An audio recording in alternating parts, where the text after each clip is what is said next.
6 years old. তোমার নাম কি? নিহা। বাসা কোথায় তোমার? আমি বনশ্রীতে থাকি। বনশ্রী থেকে এখানে এসেছো? ইয়েস। মানে এই যে টাকাটা দিলে এটা কি তুমি বাবা মার কাছ থেকে নিয়েছো নাকি তোমার জমানো টাকা? এটা আমি আগে যখন এসেছিলাম ফ্রাইডেতে স্যাটারডেতে তখন এটা ছিল আমার টাকা, নিজের উপার্জনের টাকা। আমি যখন ঈদে কথা বলেছিলাম চ্যানেলে তখন এটা উপহার হিসাবে পেয়েছিলাম, এই জন্য আমি এটা জমিয়ে রেখেছিলাম। এবং আজকেরটা হচ্ছে আমার পাপ্পার দেওয়া টাকা। এমনিতেও পাপ্পা দিচ্ছে, কিন্তু আমি বাসায় এসে যখন দেখি মানুষরা খুব কষ্ট পাচ্ছে, খুব কষ্ট করছে, এই জন্য আমার খুব কষ্ট লেগেছে, চোখে পানি চলে এসেছে। আমি খাবার খেতে পারছিলাম না, কিচ্ছু করতে পারছিলাম না, পড়াশোনাও করতে পারছিলাম না।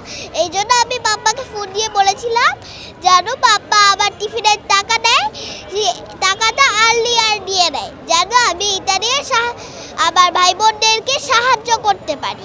টিফিনের টাকা দিয়ে দিলে তুমি তাহলে আজকে? ইয়েস।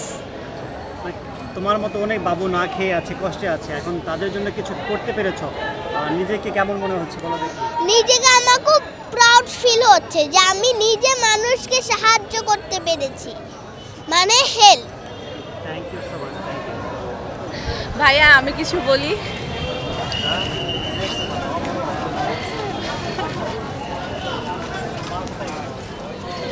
ভাইয়া সেটা হচ্ছে আসলে আমি ওদের থেকে অনেক বড়, ও অনেক ছোট বয়সে, কিন্তু আসলে ওদেরকে দেখে আমি নতুনভাবে আবার দেশপ্রেমে উদ্বুদ্ধ হচ্ছি এবং ওদের কাছ থেকে আমাদের বড়দের অনেক কিছু শেখার আছে। আসলে মানে তাদের মধ্যে যে দেশপ্রেম, যে চেতনা, এটা আসলে আমাদের বড় বয়সে যারা বড় আমরা বলছি তাদের মধ্যে হয়তো নাই, যে চেতনা, যে বোধটা ওদের মধ্যে আছে, ছোট ছোট শিশুদের মধ্যে আছে।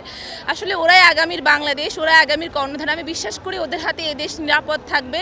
সো যতদিন ওদের মতো শিশুদের হাতে দেশ থাকবে, ওদের যে চেতনা, পথ হারাবে না বাংলাদেশ ইনশাআল্লাহ।